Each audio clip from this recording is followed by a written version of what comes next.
Every day, every day, Samuel followed 3 rituals. At dawn, he rode the fence line on a chestnut mare, the kind of ride a man takes not for cattle, but for memory. At noon, without fail, he sat at his porch table and cleaned a single, old army revolver. A relic so aged folks wondered why he kept it at all. And at dusk, he struck a match, lit a lantern on the porch, and stared toward the canyon, as if waiting for something only he could see. Now, most ranch hands around those parts thought Samuel was just a tired, old cowhand, holding on to habits older than the territory itself. But anyone who ever locked eyes with him knew there was iron in that silence, the kind hardened by battles a man doesn't speak of. Folks whispered, of course. They always whisper about the quiet ones. Some said his ranch was haunted. Some said thieves who tried to rustle his cattle vanished without a trail. Others muttered that Samuel had once worn a uniform and crossed battlefields before the West had names. But no one knew the truth. Not yet. The story truly began one dry, windless evening when the sky glowed the color of dying embers. The desert stretched out quiet and empty, too quiet, the way animals get right before a storm breaks loose. That's when a lone figure stumbled toward Samuel's porch, her boots dragging, her dress torn from miles of running. Evelyn Hart, a storekeeper's widow from town. Her face was pale, her breath broken, and her eyes carried the kind of terror that makes the world slow its turning. Samuel didn't rush toward her. He never rushed for anything. But he stepped down from the porch with a steadiness that felt older than the canyon itself and helped her sit by the water pump. He didn't ask questions. He just waited, the way a man waits when he already suspects the answer. And soon enough it came. Her husband had refused to pay the tax demanded by the Darrow gang, the most feared pack of outlaws west of the Red Divide. They shot him in front of her, and now they wanted her silence too. Samuel listened without flinching. No anger, no surprise, just a long, slow breath that seemed to drag the whole desert with it. Then, without a word, he climbed the porch steps, struck a match, and lit the lantern, his dusk ritual. But this time something changed. He stared toward the canyon longer than usual. His grip on the lantern tightened, his jaw set like stone. Evelyn watched him, confused and trembling. "What does it mean?" she whispered. Samuel didn't look back. "It means," he said softly, "that trouble's come knocking, and a man can't turn away from what he already knows is his to face." The lantern flame flickered in the wind, as if it, too, sensed the storm rising. That was the night folks say the rancher's silence cracked open, and history began to shift. Folks around these parts like to say the West is shaped by storms. Not the kind that tear roofs off barns, but the kind that wear boots, ride hard, and carve their names in fear. And in those days, no storm blew harder than the Darrow gang. Now, listen close, because the truth of Samuel Pike begins right here.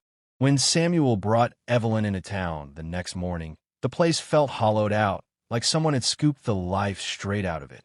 Windows were boarded, shop doors chained, and even the saloon, usually loud enough to wake the dead, sat quiet as a graveyard. Dust drifted down the empty street in thin, whispering curls. Evelyn stayed close behind him, clutching her shawl tight. "Samuel, are you sure we're safe here?" He didn't answer. He just walked, slow, steady, watchful. As they reached the sheriff's office, a man stepped out with a badge on his chest and old fear in his eyes. Sheriff Calder wasn't a coward, but he'd seen enough blood to know when the odds were stacked against him. "Samuel Pike?" the sheriff breathed. "I thought you were long gone." Evelyn frowned, confused. "You know him?" The sheriff swallowed. "Know him? Ma'am, before this man was ran shin, he was the Army's sharpest scout. Could track shadows in the dark and put a bullet through a rattler's eye at 30 yards. Evelyn stared at Samuel in shock. The rancher looked away, jaw tight, as if those words were a weight he'd buried long ago. But the sheriff wasn't done. Last time Pike rode with the Army, he whispered he stopped a massacre. Alone. Brought back 50 men who swore he moved like a ghost. Samuel's silence was the only confirmation anyone needed. Before Evelyn could speak, the saloon doors slammed open. Laughter rolled out, ugly, loud, and mean. There they were, The Darrow Gang. Tall, broad men with dust-caked boots and revolvers slung low. Their leader, Rafe Darrow, strutted out like he owned the whole territory, which in truth he nearly did. Behind him, drunken outlaws shoved townsfolk, kicked over barrels, and took coins from whoever looked the weakest. Fear choked the street like smoke. Samuel stood still watching. Not with fear, not with anger, with calculation, the kind that chills a man's blood. At high noon, the sun directly overhead, Samuel sat on a bench outside the saloon and began his second daily ritual, cleaning his old revolver. Piece by piece, slow, methodical, dust blowing around him. The outlaws noticed. One of them snorted, spitting tobacco. "Look at that old relic. Cleaning that antique ain't gonna save you, Grandpa." Another laughed. "Bet it don't even fire." But Samuel didn't lift his gaze, didn't even twitch. Evelyn watched him, torn between fear and fascination. The sheriff watched him with something closer to hope. "When he cleans that gun," the sheriff murmured, "he's remembering things. Dangerous things." Inside the saloon, Rafe Darrow raised a glass. "To a quiet town and an easy week. Ain't nobody got the guts to stand up to us." Samuel's hand froze mid-clean. A long, still moment stretched across the street, like the desert itself was holding its breath. Evelyn touched his arm gingerly. "Samuel, what are you planning?" He looked at the saloon doors, then at the canyon beyond town. Something in his eyes sharpened, something old, almost forgotten. "I ain't planning," he said softly. "I'm remembering." It was then Evelyn realized something every old-timer already knew. Samuel Pike wasn't a man running from his past. He was a man waiting for the day it would ride back to him. And that day had come, out here in the West. Dusk has a way of turning the world honest. Shadows stretch long, colors bleed thin, and every lie a man carries trembles under the dying light. That's why old-timers say, if you want the truth, ask for it at sundown. And that sundown, the one folks still whisper about, held a truth none of Larkspur Canyon was ready to see. The sky burned orange, then red, then the color of cooled gunmetal as Samuel Pike rode back to his ranch with Evelyn close behind. The wind was still, too still, and even the crickets seemed to be hiding for what was coming. Evelyn's voice broke the silence. "Samuel, the sheriff can't stop them. The town won't fight. What happens now?" Samuel didn't answer. He simply lit his dusk lantern. A simple act, a familiar ritual. But that night, it glowed like a signal fire. Evelyn frowned. "I've seen you do this every evening. Why? Who are you lighting it for?" Samuel didn't speak, but the lantern flames swayed as if trying to. Then the sound came, a soft tremor in the ground. Not footsteps, not hooves, something deeper, like the earth itself stirring from sleep. Evelyn stepped back, fear creeping across her face. "Samuel, what is that?" Samuel stared toward the canyon, the lantern reflection burning in his eyes. "It means," he said quietly, "that the past ain't done with me yet." The trembling grew stronger, rhythmic, deliberate. Seconds later, out of the canyon mouth rode 5 silhouettes, dark against the rising night. Their horses moved like shadows pulled from the stone, and their riders sat straight as old pines. Evelyn grabbed Samuel's arm. "Outlaws?" "No," Samuel said, his voice low, almost reverent. "Brothers." The riders halted before the porch, and the dust settled to reveal faces carved by time and war. Men older than the desert, but harder than its stone.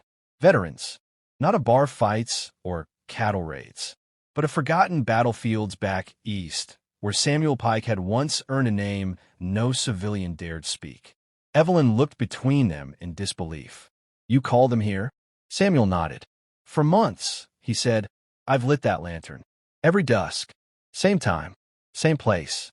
A signal we agreed on long ago, in case the world ever needed men like us again." Evelyn's breath hitched.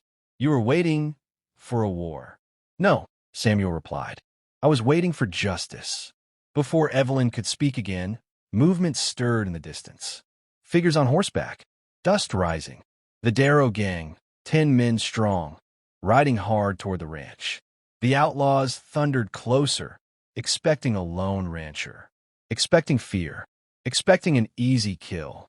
What they found instead were 6 silent men standing shoulder to shoulder. Not young, not fast, but carved from grit the West itself could barely match. Rafe Darrow's voice rang out from the riders. "Pike, you think a handful of fossils can stop us?" Samuel stepped forward, lantern in hand. His tone was calm, almost gentle. "No," he said. "I think we don't need to stop you." He raised the lantern. Its flame flickered once, twice, then steadied, glowing like the eye of an old guardian. "Because you," Samuel continued, "rode right into the trap you didn't know existed." A cold wind swept across the plains. Horses snorted nervously. Evelyn's heart hammered in her chest. Rafe laughed. "A trap? Out here? You're bluffing, old man." Samuel turned to Evelyn. The first time all day he'd truly met her eyes. "Ma'am," he said softly, "you might want to step inside." She obeyed, because something in his voice, something old and deadly certain, left no room for doubt. The veterans drew their weapons. No words, no bravado, just the steady, resigned breath of men who had seen too much, survived too much, and were ready to stand together one last time. The Darrow gang slowed. Their laughter died. Their confidence slipped. They had expected a rancher. What they found was a legend waking from a long sleep. And the West itself seemed to whisper, "Dusk has come. Now the truth arrives." Old-timers swear the gunfire that night echoed for miles, bouncing off the canyon walls like thunder arguing with the sky.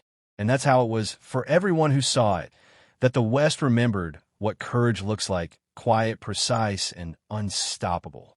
The Darrow gang rode into Samuel Pike's ranch with the arrogance of men who'd never known defeat. 10 strong, guns low, horses kicking up dust like small tornadoes. They expected chaos. They expected fear. They expected a lonely old rancher, easy prey. But Samuel didn't move fast. He moved exact. Every step measured. Every glance calculated. His revolver, old, worn, and polished from years of ritual, became an extension of him, firing with the grace of a man who had lived every day of his life preparing for this one moment. Evelyn crouched behind the porch, heart hammering, but she no longer trembled with fear. Samuel's calm had become hers. And then something happened that no one could have predicted. She stood. Her hands gripped the old revolver Samuel had once given her for practice. Her eyes, wide, determined, were no longer pleading. They were commanding. The widow who had been hunted became a sharpshooter in her own right, the last line of defense for a man who had once fought alone and won. The veterans flanked Samuel silently, their experience obvious in every step. They herded the outlaws like a pack of wolves, cutting off every escape. Dust swirled around the porch and yard, ghosting in the lantern's golden glow. The canyon walls seemed to close in, holding its breath along with everyone there. Rafe Darrow spurred his horse to the center of the yard. "Pike," he shouted, voice cracking with rage. "You? A rancher? You think you can stop history?" Samuel's hand didn't waver. His voice was calm, low, carrying the weight of decades. "I ain't stopping history, Rafe," he said. "I'm correcting it." The two men faced each other in the lantern's glow, a standoff born of old scores and new courage. Rafe drew too fast. Samuel drew slower, with the precision of a man who never misses. Shots rang out. Dust kicked. Horses reared. And then a single decisive shot rang from behind. It was Evelyn. The bullet struck true. Rafe slumped in his saddle. The remaining gang hesitated. Fear, sharp and sudden, replaced their arrogance. Samuel didn't move unnecessarily. He simply walked forward, revolver steady, eyes calm. One by one, the Darrow men were disarmed, herded, or surrendered. No lives wasted unnecessarily. Justice delivered with measured hands. The town, hidden in the background, peeked out from behind boarded windows.